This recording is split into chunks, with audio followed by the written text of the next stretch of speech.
Boa noite, a paz do Senhor. A paz do Senhor. Nós estamos iniciando mais um Vem Estudar Comigo. Temos a alegria e o prazer de receber você conosco aqui e estudar conosco. Bom, na quarta-feira, quando nós estávamos estudando, houve um momento em que a gente estava estudando sobre a história de Policarpo. E houve simplesmente uma queda abrupta. O vídeo simplesmente cessou. E eu resolvi não fazer um outro pedaço para completar, isso porque era muito pouco tempo que a gente tinha. Então nós resolvemos, eu mandei um vídeo dizendo o ocorrido e de que nós iríamos novamente então ler a história de Policarpo para que você possa ter uma ideia da integridade, mas não só isso, da convicção, da firmeza de um coração que ama a Deus e que serve a Deus. Então vamos lá. Nós estamos estudando sobre as 70 semanas de Daniel. E da perseguição que E houve, da, tão terrível contra a igreja do Senhor, né? Já nos primórdios dos anos. isso. Bom, durante o período que se seguiu à era apostólica, que durou mais de 200 anos, a igreja esteve sob a espada e a perseguição. Portanto, durante todo o segundo século, todo o terceiro e parte do quarto, o império mais poderoso da terra exerceu todo o seu poder e influência para destruir o cristianismo. Centenas de milhares de mártires conquistaram a coroa sob os rigores da espada, das feras, das arenas e nas ardentes fogueiras. Isso é, na realidade, eles fizeram tudo isso para. Você pode perceber aí que era para destruir o cristianismo, mas eles são autodenominados cristãos, né? Que foi a Igreja Católica, né? Não, esse Roma, aí não. que veio de Roma, que foi Mas estabelecido por ainda Roma. não era, não. Não, como não? Não. Então eu falei errado, gente. É. Peraí.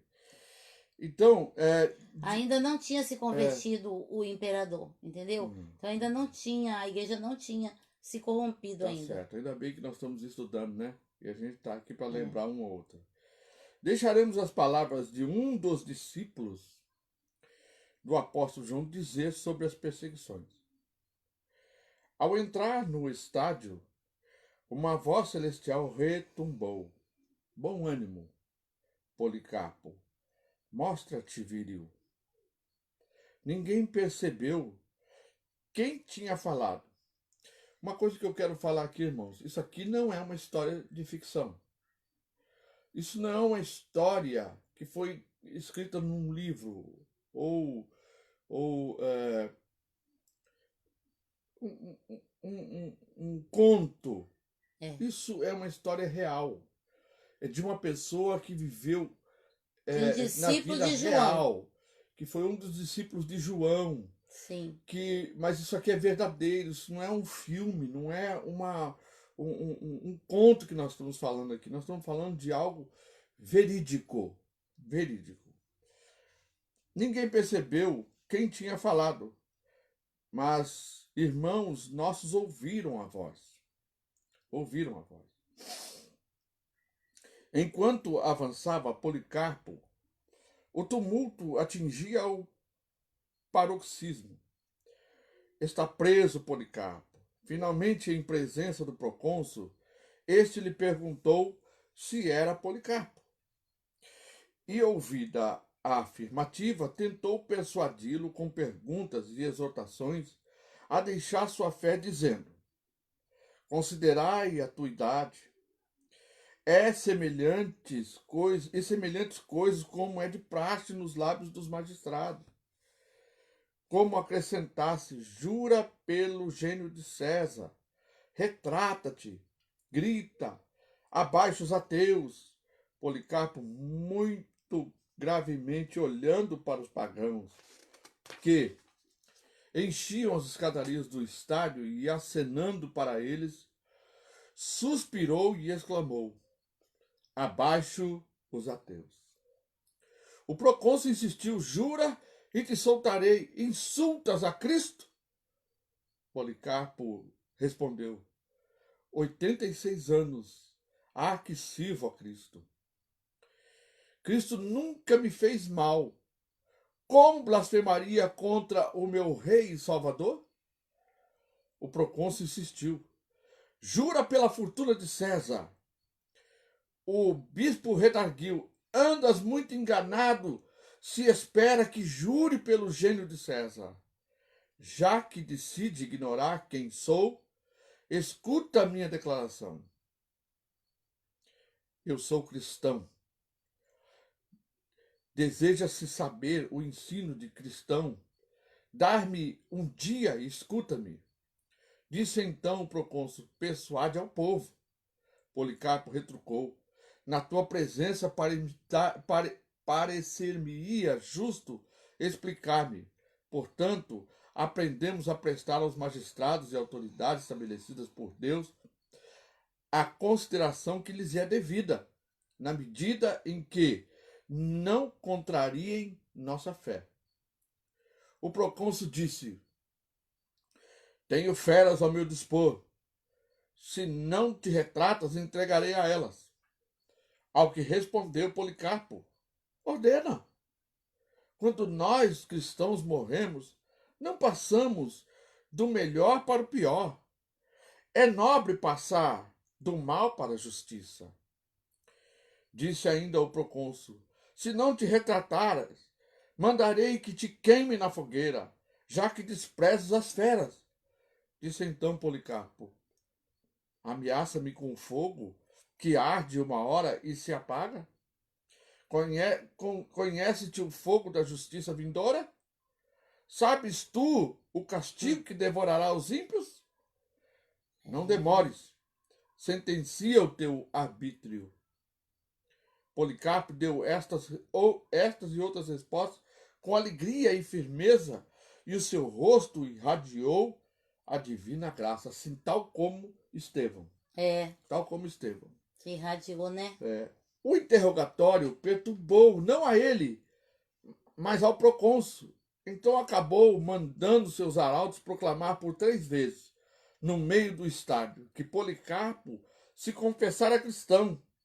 Então a turba pagã e judia não mais se conteve sua ira e vociferou: eis o doutor da Ásia, o pai dos cristãos, o destruidor dos deuses, que com seu ensino afasta os homens dos sacrifícios e da adoração. Enquanto tumultuavam, alguém solicitou ao assiríaco Felipe que soltasse um leão contra o ancião. Felipe recusou, visto já ter terminado com os jogos. Neste caso, ao fogo com ele. Cumprir-se-ia a visão exática dos dias precedentes, quando o ancião, que é o Policarpo, viu seu travesseiro ardendo e anunciou: hei de ser queimado Deus vivo. mostrou para ele, né? Deus tinha mostrado para ele que ele seria queimado vivo. O desenlace precipitou-se. O povo amontoou lenha e ramos apanhados nas lojas e nos banhos públicos, no que se destacaram, como de costume, os judeus. Nem bem aprontada a fogueira, Policarpo despiu suas vestimentas. Ele próprio tirou a roupa. Tirou a cinta e tentou descalçar-se. Ordinariamente não o fazia, porquanto os fiéis rivalizaram entre si para ajudá-lo a tocar o seu corpo. Tanto era sua santidade que, antes do seu martírio, já era objeto de veneração. Que coisa, hein? Arranjou-se logo algo para prendê-lo na fogueira. Os carrascos pretendiam pregar os seus membros, mas ele lhes disse: deixa-me livre. Aquele que me deu forças para não temer o fogo me dará para permanecer nele sem a ajuda de vossos pregos. Não o pregaram. Ataram-o simplesmente. Atado aí, de mãos para trás, Policarpo parecia uma ovelha escolhida na grande grei para o sacrifício. Levantando os olhos, exclamou. Essa aqui é a confiança de quem realmente sabe quem é Deus, que confia na soberania de Deus e que ama a Deus acima de qualquer circunstância. Ele ora assim: Senhor Deus onipotente, Pai de Jesus Cristo, teu Filho predileto e abençoado, cujo ministério te conhece, por cujo ministério te conhece, Deus dos anjos e dos poderes, Deus da criação universal e de toda a família dos justos que vivem em tua presença. Eu te louvo porque me julgaste digno deste dia e desta honra. Morrer no fogo queimado, morrer. Digno de ser contado entre os mártires e de compartilhar do cálice do teu Cristo para ressuscitar a vida eterna da lama e do corpo na incorruptibilidade do Espírito Santo.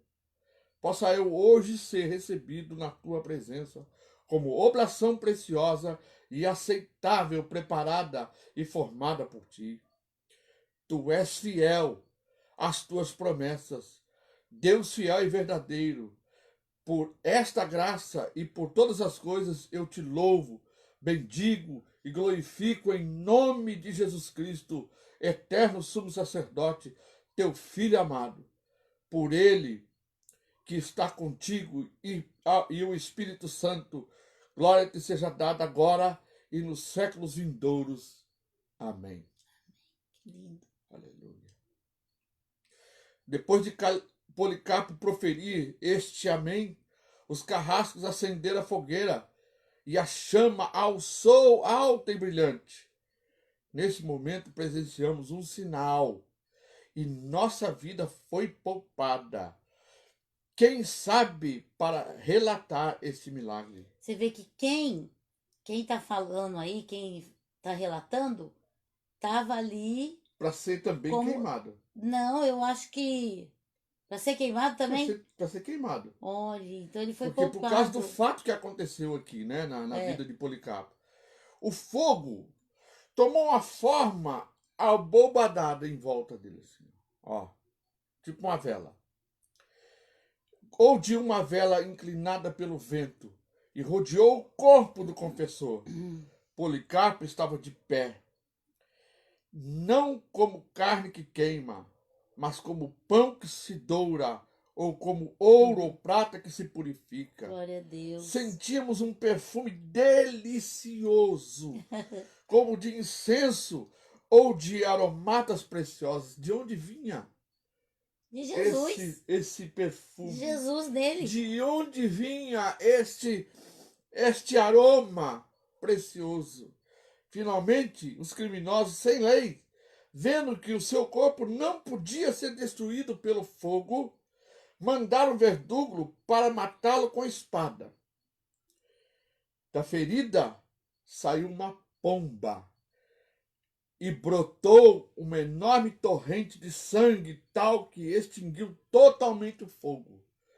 A enorme multidão maravilhava-se da diferença entre os infiéis e eleitos. Assim partiu Policarpo. Contudo, em meio à incessante perseguição, os seguidores de Cristo aumentaram em número. Aleluia. Até alcançar quase a metade do Império Romano. Coisa linda, né? Meu Deus. Ela falou para mim não me emocionar. Falou, não vai chorar. Você quer que eu leia a história de Policarpo? Estou aqui me segurando, claro. Meu Deus, eu pensar que isso aqui, para nós hoje, nós estamos ouvindo uma narrativa. Talvez isso pode não fazer muita diferença. Mas para aquele que tem Deus no seu coração, a convicção Aleluia. da presença de Deus, a gente vê a realidade disso e não só isso, vê o posicionamento de alguém que reconhece o Senhor como o seu Senhor. Amém. Glória a Deus. Saber que isso aqui não é uma ficção, é algo verdadeiro. O povo de um príncipe que há de vir destruirá a cidade e o santuário. Então, a gente, irmãos, está fala a Nas parte 70 semanas de 70 Daniel. semanas de Daniel e nos versículos, vamos ver aqui. Porque eu li a história de Policarpo, né? Mas nós estamos... Daniel 9, os 20... prazos para a realização da visão está em Daniel, capítulo 9, versículo 24 a 27. Então agora... Então, ele foi falando, né, de um príncipe muito maldoso, dos Seleucidas, né? Aí agora chegou no Império Romano. Depois de nós lermos aqui a história de Policarpo, que é um exemplo para todos nós vamos dando continuidade a isso. Então, aqui fala o príncipe que há de vir, que está falando que é o anticristo, destruirá a cidade e o seu santuário. Isso é o tópico que ele está dando aqui. Então, novamente, sejam bem-vindos, né? Os que não pegaram já do começo, tudo. Porque a gente não tem como cumprimentar as pessoas no meio, né? Então, vamos lá. Nero havia cometido suicídio. No auge dos conflitos sucessórios, Tibério Júlio Alexandre, o renegado judeu no alto cargo de governador do Egito, proclama Vespasiano imperador. As legiões da Judéia e da Síria prestaram-se um juramento de fidelidade e Vespasiano embarca de Cesareia para Roma, deixando a guerra contra os judeus a cargo do seu filho. Tito inicia o cerco de Jerusalém, tendo sob o seu comando 4 legiões completas, parte de 2 outras, 20 cortes de infantaria, 8 esquadrões de cavalaria e numerosas tropas auxiliares, além de, obviamente, do que havia de mais moderno em máquinas de assédio. Gente, eles estavam cercando Jerusalém. Sim. Eles estavam cercando um lugar que não tinha soldados para guerrear. Mas fizeram tudo isso. Veja o aparato que eles fizeram. Mas posso falar uma observação? Aqui, antes dessa leitura, nós lemos a parte que Jesus fala, né? Que Jesus chora sobre Jerusalém e fala, né? Que chora profetizando tudo isso que ia acontecer, porque Jerusalém não conheceu, não aceitou o tempo da sua visitação. Sabe? Eu fiquei pensando muito sobre isso, que a gente não traga dores para nossa vida, porque não entendemos aquilo que Deus está fazendo. Nesse tempo. Sabe? Não entenda o tempo agora, né? Que nós estamos vivendo. E às vezes Deus está mostrando, está dando livramento, está mostrando que é Ele naquela situação. E você quer fazer a tua vontade, você não reconhece Deus agindo. E aí traz dor sobre a sua vida. Eu fiquei pensando nisso, isso é muito sério. A gente não entendeu o tempo da nossa visitação. O tempo de quando é que o Senhor está vindo a nós, sabe? Para nos livrar, para nos trazer livramento. E a diferença entre o tempo da visitação do Senhor, na época que veio Jesus e viveu entre os homens, fisicamente, literalmente, é diferente do nosso tempo de visitação. Porque naquele tempo eles iriam conhecer Jesus, iam ver os propósitos do Senhor, iam seguir o Senhor, mas iriam deixar suas vidas e partir para o céu através da morte física. Mas o tempo da nossa visitação é o tempo da volta de Jesus. E este é um tempo, talvez, mais importante e mais também letal para aqueles que não observarem e não guardarem a palavra do Senhor. Por quê? Porque no episódio do arrebatamento cessa completamente a graça. Ou seja, acabou. Logo a seguir, vem a grande tribulação e aqueles que não foram arrebatados vão pagar um preço muito, que a Bíblia diz que é algo tão terrível que nunca houve na Terra. E aí, depois de tudo isso, vem o milênio. Então, Mas aqueles que não foram guardados e que não permaneceram, também não vão permanecer no milênio. Se permanecer, vão permanecer para condenação e não para salvação. então, a gente já viu nos estudos anteriores que as profecias em relação a Cristo estavam escancaradas para os judeus. Não tinha como eles falar, não é ele. Não tinha. Porque estava os números exatos das semanas de Daniel, as profecias se cumprindo, e aí chegou Cristo e falou: hoje se cumpriu Sim, essa palavra, né? Que é mesmo que ele leu no livro de Isaías, isso. que o O Espírito de Espírito de Deus Deus está está sobre sobre mim. mim. Ele falou: hoje se Capítulo 60 cumpriu. de Isaías. Então o Senhor acenou ali escancaradamente que era ele o Cristo, era ele o Messias, e anunciou ali escancaradamente que ele seria tirado. Nas semanas de Daniel está falando.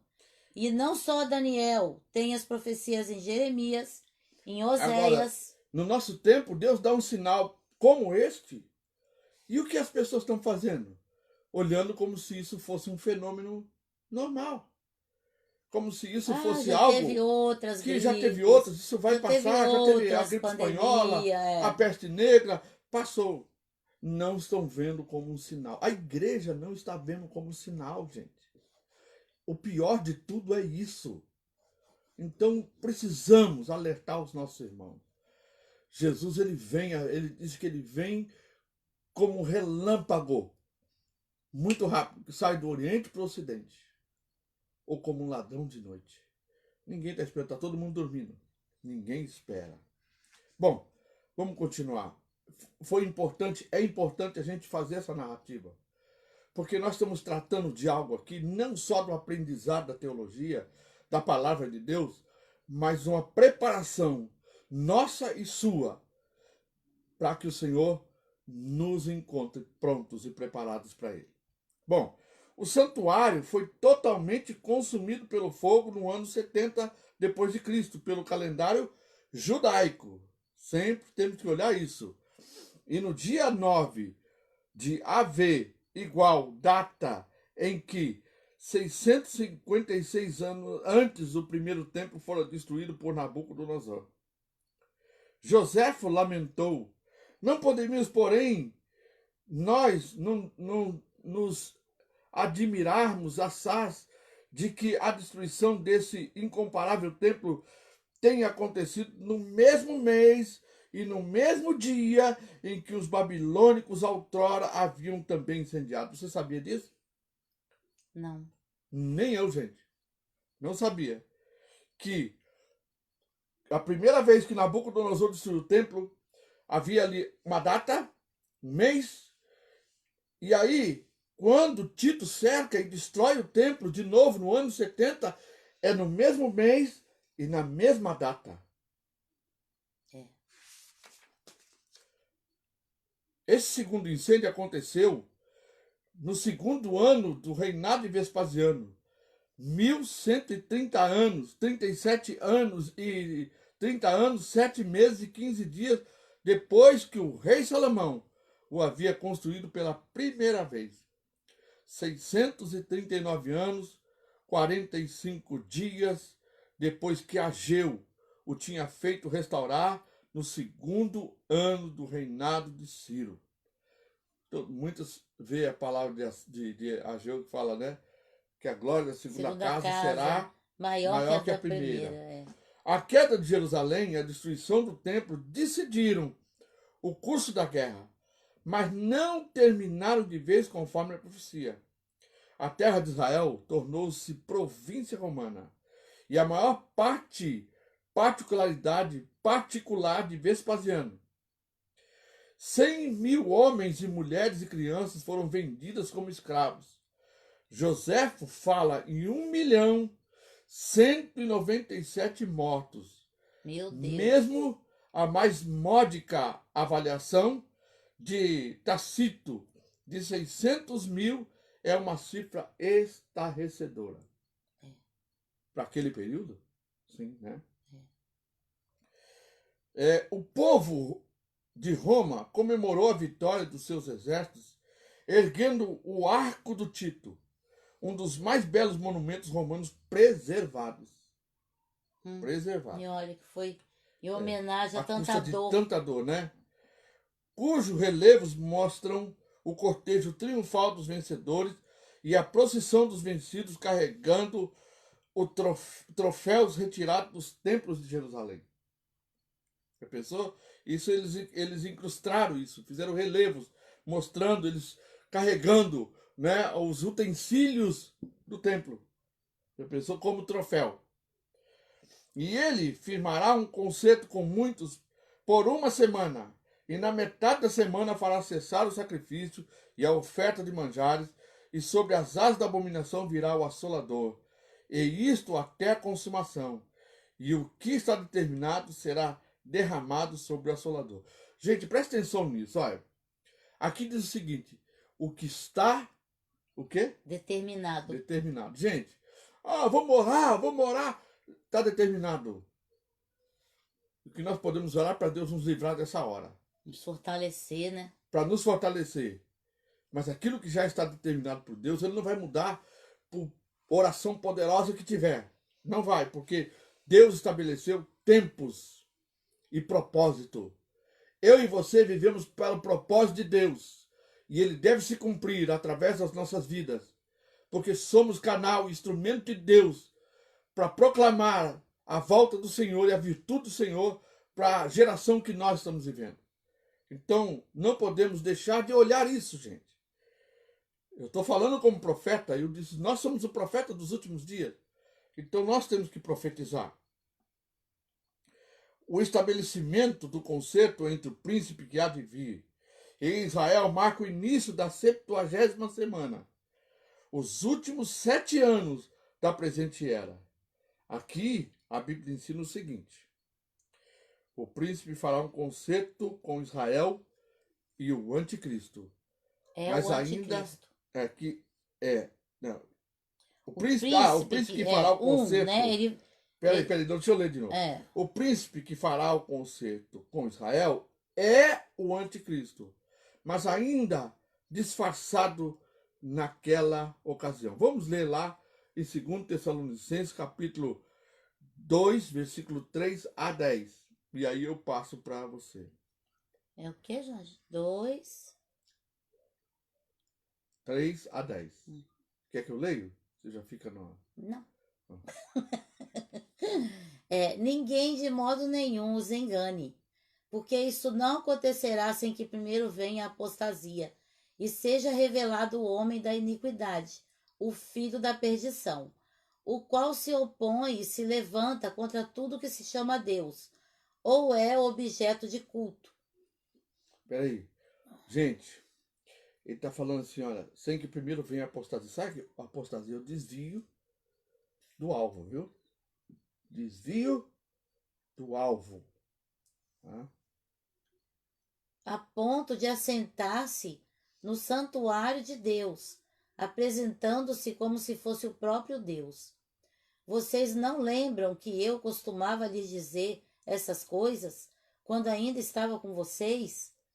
E agora vocês sabem o que o detém, para que ele seja revelado a seu tempo, porque o ministério da iniquidade já opera, e aguarda somente que seja afastado aquele que agora o detém. Está falando do Espírito Santo. Sim, então será revelado o iníquo, a quem o Senhor Jesus matará com o sopro da sua boca e destruirá pela manifestação da sua vinda.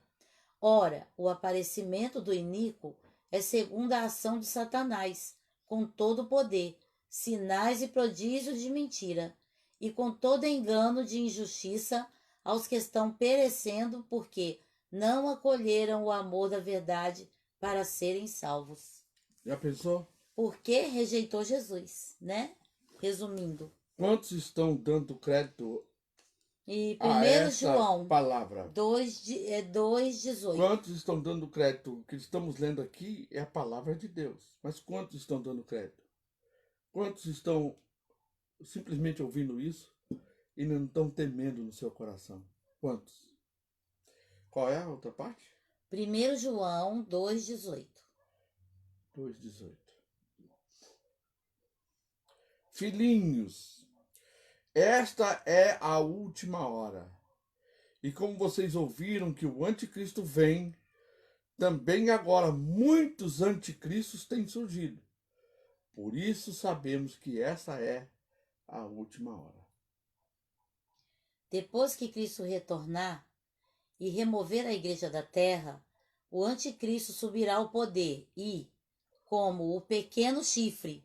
Então a gente está lendo, né, sobre aqueles bichos cheios de cabeça, né, o bode, o leopardo, né, e aí sobe um pequeno chifre. É ele, o anticristo. Uma boca, né, arrogante, que é mencionado em Daniel 7, 24, 25. É bom ler de novo, né, Jorge? Daniel 7, 24 e 25. 25.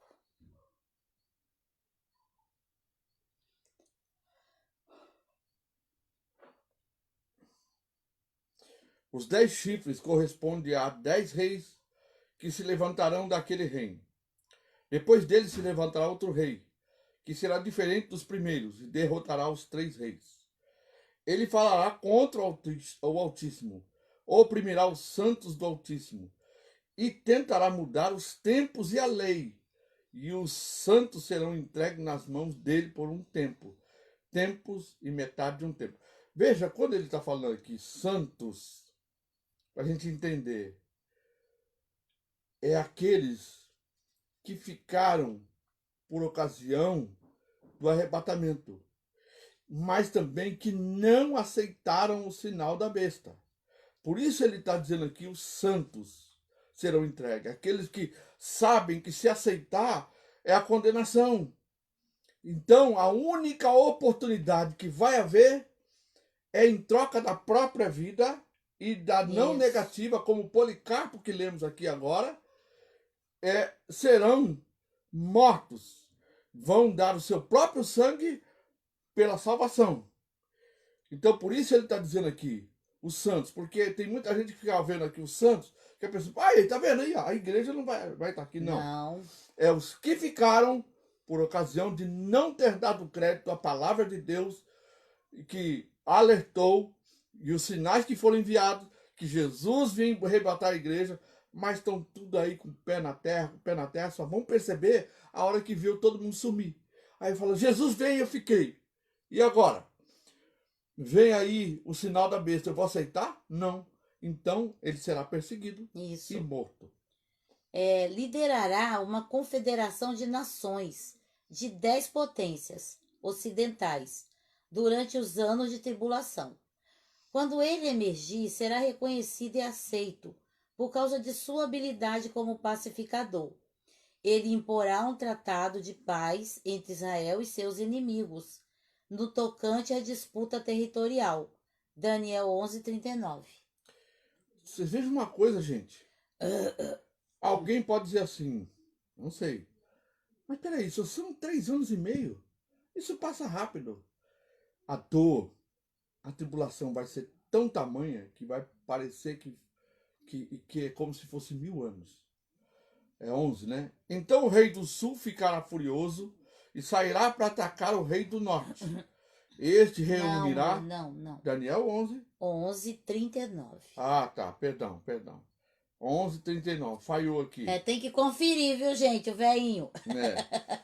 Com o auxílio de um deus estranho, atacará a mais poderosa fortaleza, e aos que reconhecerem, multiplicará a honra e os fará reinar sobre muitos, e lhes repartirá a terra por um preço. 3 anos e meio. Você gente. vê com o auxílio de um Deus estranho, né? Deus em letra minúscula.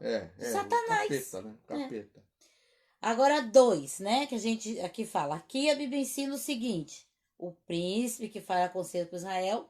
E 2, na metade dos 7 anos, isto é, após 3 anos e meio, O príncipe romperá seu concerto com Israel, declarar-se-á Deus.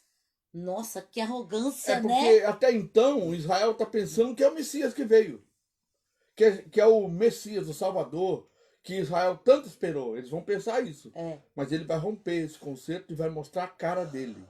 Apoderar-se-á do templo em Jerusalém, proibirá a adoração ao Senhor, segundo Tessalonicenses 2:4.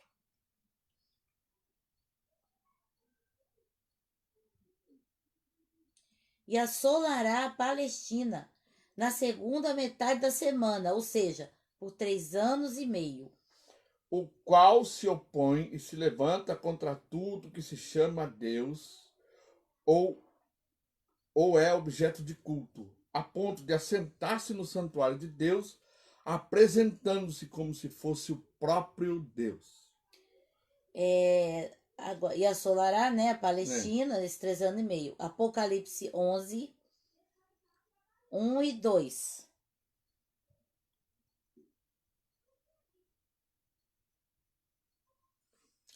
Foi-me dado um caniço semelhante a uma vara, e também foi-me dito: levanta-te e vá medir o santuário de Deus, o altar e os que adoram no santuário.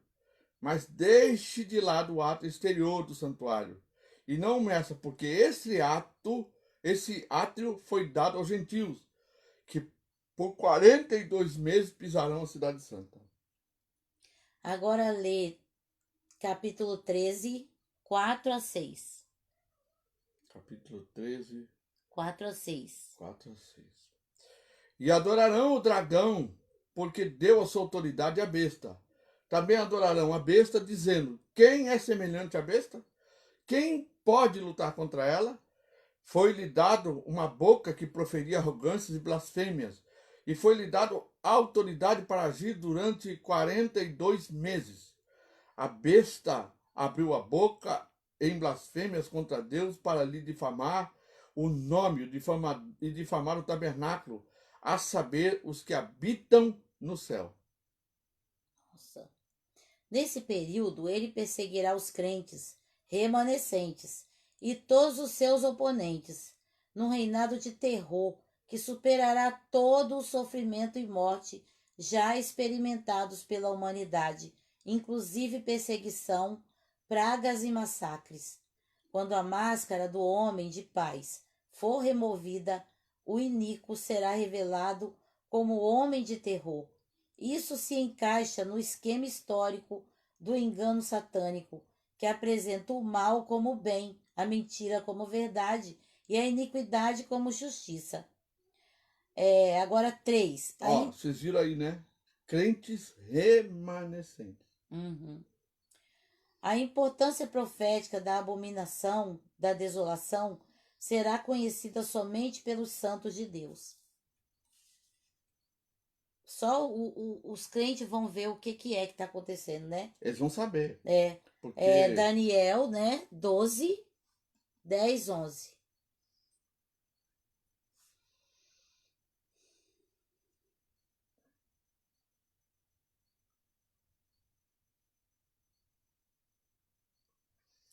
muitos serão purificados, limpos e provados, mas os ímpios continuarão na sua impiedade, e nenhum deles se entenderá, mas os sábios entenderão.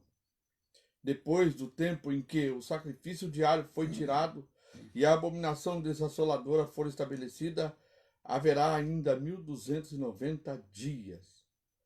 Bem-aventurado que espera e chega até 1335 dias. Jesus alertou sobre este sinal determinante, pois assinalará o começo da contagem regressiva de 3 anos e meio até a sua vinda em glória. Mateus 24, 15.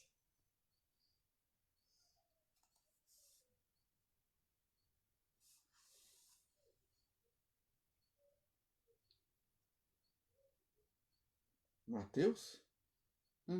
24, 15. Peraí que eu acho que eu peguei o livro errado. Mateus.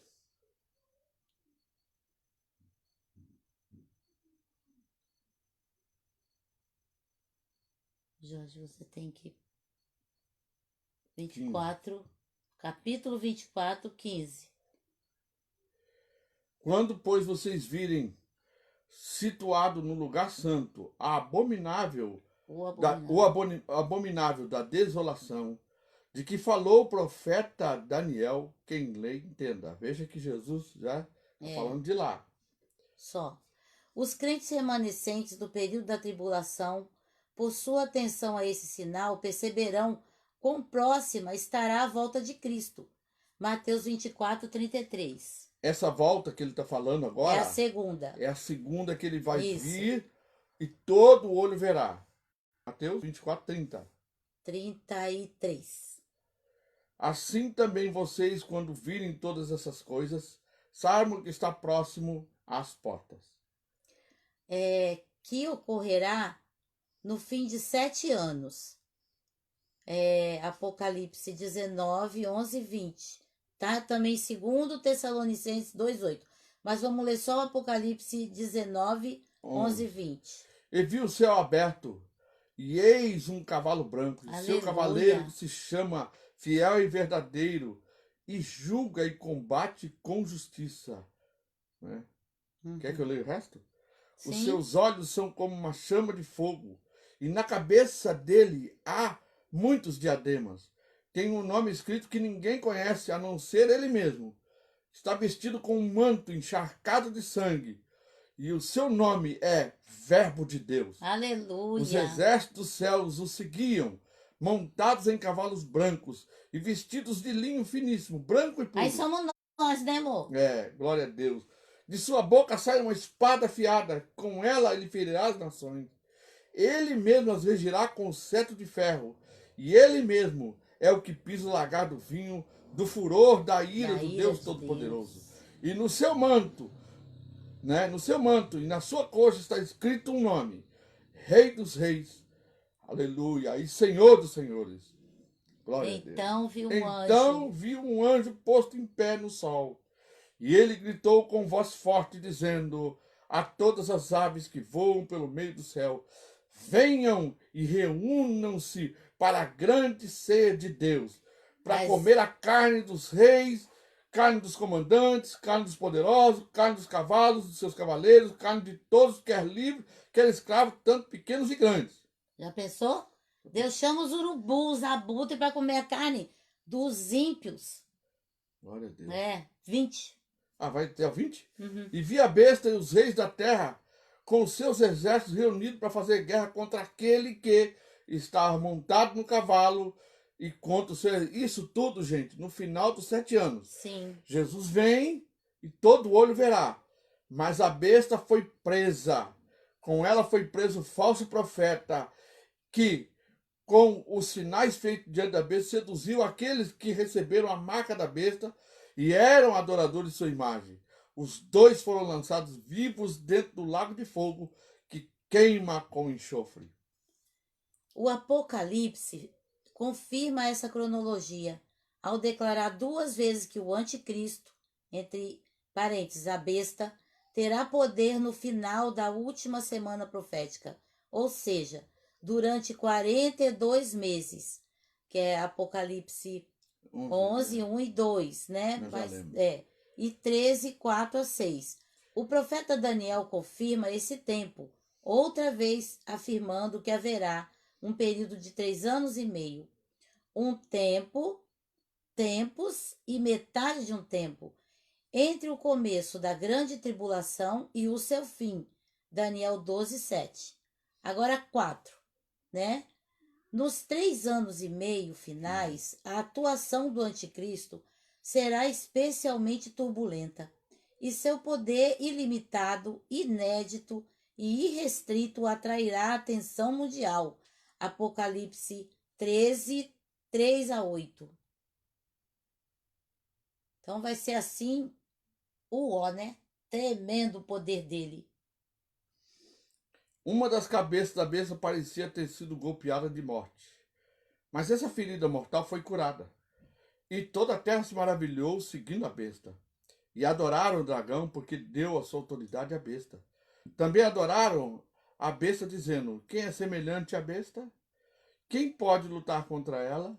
Foi-lhe dado uma boca que proferia arrogâncias e blasfêmias, e foi-lhe dada autoridade para agir durante 42 meses. Até onde vai? 8. 8. A besta abriu a besta abriu a boca em blasfêmias contra Deus para lhe difamar o nome e difamar o tabernáculo, a saber, os que habitam no céu. Foi-lhe permitido também que lutasse contra os remanescentes, né? Os santos, e os vencesse. Foi-lhe dada ainda a autoridade sobre cada tribo, povo, língua e nação. E ela será adorada por todos os que habitam sobre a terra. Aqueles que desde a fundação do mundo não tiveram seus nomes escritos no livro da vida do Cordeiro que foi morto. A abominação 5. A abominação desoladora é o sinal inconfundível de que a grande tribulação já começou. Daniel 12:11. Aqui são muitos versículos, hein? Não tem, Dá tempo? o tempo porque depois nós vamos entrar na escatologia. Não, acho que Nós nem vamos, vai dar tempo, não. Então, depois nós vamos entrar na próxima aula na escatologia de Apocalipse. Então né? vamos lá. Daniel 12:11. Daniel 12:11. 11.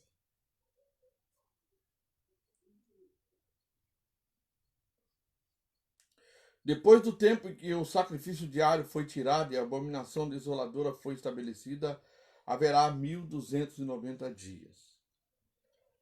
Agora, Mateus 24:15 a 21. Mateus 24.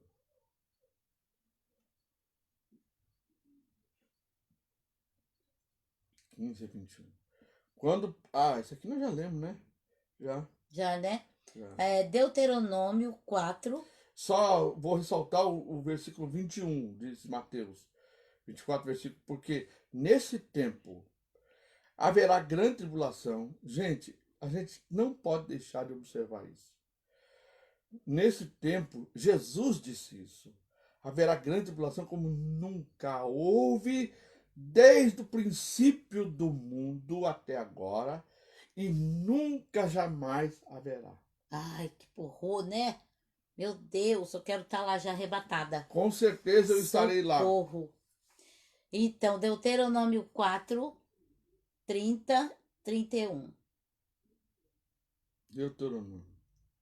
Acho que você põe nesse quadradinho 4? pequenininho. Não, porque É ruim de ver. Eu sei, mas 4, 30, versículo 30 e quando 31. estiverem em angústia e todas essas coisas lhes sobrevierem nos últimos dias, isso vocês estão vendo só uma coisa? Isso ele está falando lá no livro de Deuteronômio. Nos últimos dias, e vocês se voltarem para o Senhor seu Deus e lhe atenderem a vós, então o Senhor, o Deus de vocês, não os abandonará, porque é Deus misericordioso, nem os destruirá, nem se esquecerá da aliança que jurou aos pais de vocês. Os judeus, né? Os judeus. Agora, Jeremias 30, 5, 7. Infelizmente, o ser humano precisa de dor para se humilhar, né? Que Deus tenha misericórdia. Jeremias 30, 5 a 7. Assim diz o Senhor, ouvimos um grito de terror, um grito de medo e não de paz. Perguntem e vejam se um homem pode dar à luz a uma criança? Por que então vejo todos esses homens com as mãos nas cinturas como se fosse uma mulher que está dando à luz? E por que se tornaram pálidos todos os seus rostos? E até onde? Até o 9? 7. Que grande é aquele dia, e não há outro semelhante. É tempo de angústia para Jacó, mas ele será salvo dela. Ô, glória! Glória a Deus. Em Zacarias 13, 8, 9.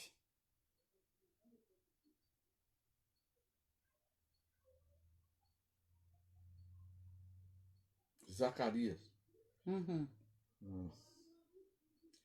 13, 8, 9. toda a terra, diz o Senhor, 2/3 dela serão eliminados e morrerão, mas 1/3 parte irá sobreviver. Gente, pensa só uma coisa. Você divide em 3 partes. 2 vai morrer. Só vai sobrar uma parte. O Tim LaHaye, no livro dele, né, fala que não vai ter muita gente na Terra quando Jesus voltar. Farei essa terça Tem parte. muita morte. E ainda fala assim, ó. Farei essa terça parte passar pelo fogo. E a purificarei como se purifica a prata. E a provarei como se prova o ouro. Eles invocarão o meu nome e eu os atenderei. Direi, vocês são meu povo. E eles responderão, o Senhor é o nosso Deus. Aleluia. Glória a Deus. Agora 6. A tribulação e o domínio do anticristo terminarão quando Cristo vier com poder e glória para julgar os ímpios. Mateus 25, 31 a 46. Dá tempo de ler, amor? Tá. E quando o Filho do Homem vier na sua majestade e todos os anjos com ele, então se assentará no trono de sua glória. Todas as nações serão reunidas em sua presença, e ele separará uns dos outros, como um pastor separa a ovelha dos cabritos. Porá as ovelhas à sua direita e os cabritos à sua esquerda. Então o rei dirá aos que estiverem à sua direita, venham benditos de meu Pai, venham herdar o reino que está preparado para vocês desde a fundação do mundo. Aleluia. Aleluia, glória a Deus. Porque tive fome e vocês me deram de comer. Tive sede e vocês me deram de beber. Eu era forasteiro e vocês me hospedaram. Eu estava nu e vocês me vestiram. Enfermo e visitaram. Preso e foram me ver. Então os justos perguntarão, quando foi que te vimos, Senhor, com fome e lhe demos de comer, ou com sede lhe demos de beber?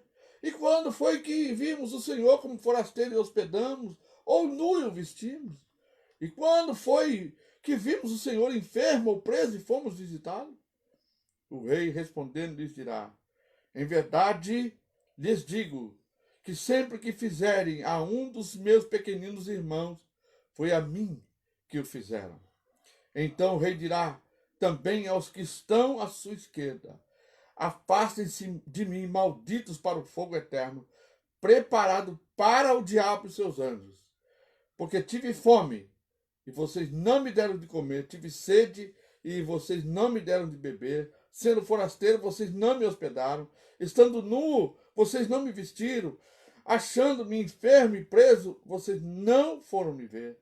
Então lhe perguntarão, quando foi que vimos o Senhor com fome, com sede, forasteiro, nu, enfermo ou preso e não te socorremos? Então o rei responderá, em verdade vos digo que sempre que deixaram de fazer a um desses meus pequeninos, foi a mim que deixaram de fazer. E estes irão para o castigo eterno, porém os justos irão para a vida eterna. Essa é a nossa esperança. Então, destruir o anticristo e começar seu reino milenar. Jeremias 23, 5, 6 e depois Mateus 24, 27 a 30. Eis que vem dias, diz o Senhor, em que levantarei a Davi um renovo justo, e como rei que é, reinará e agirá com sabedoria e executará o juízo e a justiça na terra. 5 e 6. Nos seus dias Judá será salvo, e Israel habitará seguro, e este será o nome pelo qual será chamado. Senhor, Justiça nossa. Glória a Deus. Mateus 24, 27, 30 e acabou. 24, 27 a 30. É. Porque assim como o relâmpago sai do oriente e brilha até o ocidente, assim será a vinda do Filho do Homem. Onde estiver o cadáver, aí se ajuntarão os filhos. Logo em seguida, a tribulação daqueles dias, o sol escurecerá, a lua não dará sua claridade, e as estrelas cairão do firmamento, e os poderes do céu serão abalados. Então aparecerá no céu o sinal do Filho do Homem. Todos os povos da terra se lamentarão, e verão o Filho do Homem vindo sobre as nuvens com poder E e grande grande glória. glória. Então se verá O Filho do do Homem. homem. Gente, Glória a Deus. Deixa eu falar uma coisa antes. Sabe, irmão, esse estudo aqui, que falou da semana de Daniel, foi retirado de muitas Bíblias, de muitas edições, muitas de referências. muitas E muitos referências, teólogos muitos também. teólogos, né? Aqui tem João Calvino, aqui tem David Russell Docker, Shedd. Russell Shedd, a Bíblia do Meyer Pearman, Pirman, né? né, Que é um judeu, conhecendo as doutrinas da Bíblia. Charles Fife, um monte, ó, muita gente, as referências, viu, gente? Juerp, né? Várias coisas, viu? É. Então é muito estudo. A gente tá trazendo isso aqui, mas é muito estudo. Ele pegou tudo isso, estudou e trouxe isso aqui para nós. Deixa eu dizer para vocês, nós sentimos de Deus o chamado para fazer isso. E para que todos pudessem ter a oportunidade, não só isso, de poder também estar prontos e preparados, para que todos tivessem a oportunidade que Deus está dando para a gente, no último momento, conhecer o tempo de Deus. Porém, a gente sabe que há uma batalha sendo travada fortemente para que isto não aconteça. Não só aqui, como também em muitos lares que começaram, inclusive, os estudos conosco e já não estão mais presentes. O inimigo, ele sabe, ele é astuto, ele sabe como preencher, como trazer novas responsabilidades ou como preencher momentos na vida dessas pessoas para que elas não dê tanta importância, às vezes dá mais importância àquilo que estão fazendo do que aquilo que estão recebendo de Deus. Então, isso a gente vem enfatizando desde o início. Não deixe o diabo roubar de você esta oportunidade. Porque certamente o diabo vai tentar fazer você parar. Vai tentar fazer com que você tenha compromisso na hora da leitura. Ou que você vai deixar para ver mais tarde, aí dá sono, dá cansaço, dá tudo. E aí, você até tem uma certa disciplina, mas quando deixou de ver um, deixou de ver dois, aquilo vai se acumulando e aí você perde o ânimo e aí pronto, perdeu a oportunidade. Nós estamos fazendo isso, estamos procurando ser obediente ao mandado do Senhor. Vamos fazer isso até o fim. Vamos deixar aqui um legado, porque o que nós estamos salvando no YouTube, os vídeos que estamos salvando no YouTube e também os vídeos que estão no Facebook, mas as pessoas não têm todos eles concentrados num lugar só. Então, os vídeos que estamos deixando no YouTube é um legado que nós estamos deixando para que as pessoas tenham a oportunidade de voltar e rever, e ler, estudar, porque está acessível à mão o conhecimento de Deus para que possam perceber o tempo que estão vivendo. Infelizmente, tem muita gente que não está dando crédito a isso. Tem muitas pessoas desanimando no meio do caminho. Tem muitas pessoas que começaram a andar conosco. É igual a escola de inglês, sabe, gente? Você vai estudar na escola de inglês, tem 50, 60 alunos. Quando termina o ano letivo, tem 10. Então é mais ou menos isso. Pessoas não permanecem firmes. Mas nós estamos aqui, não é por causa de 100, 200, de 1000. Estamos aqui por causa de um. Amém. Se tiver mais, glória a Deus. Mas enquanto estiver, e mesmo que não tenha, nós vamos deixar aqui este legado, que é um legado para nós e para todos que puderem ver esses vídeos. Amém? Vamos estar salvando isso no YouTube. Hein, Jorge? Então, incentiva o seu irmão, compartilha, seja um batalhador, sabe? Guerreia conosco nessa batalha, gente. Amém. Porque Jesus está voltando. Está voltando, gente. Nós sentimos só a falta, viu, Márcia? Então, a gente vai, na próxima agora, vai estudar escatologia do Apocalipse. Então, a gente viu das 70 semanas, né? Provavelmente vai repetir confirmar, bastante, de novo, bastantes capítulos e versículos. Você vai ficar muito afiado aí na Bíblia, né? Glória a Deus por isso. Gente, que Deus possa te abençoar, te dar uma noite abençoada. Eu quero convidar você para estar conosco daqui 1 hora, às 20 horas, no nosso culto em casa. Venha celebrar conosco. São 2 cultos por semana. 1 hora de culto. 1 hora na presença do Senhor. Na terça e 1 hora na sexta-feira. 20 horas, culto em casa. Esperamos você. Que Deus possa te abençoar. Deus Em nome de abençoe Jesus. a todos. A paz do Senhor. Obrigado pela companhia. Amém. Amém.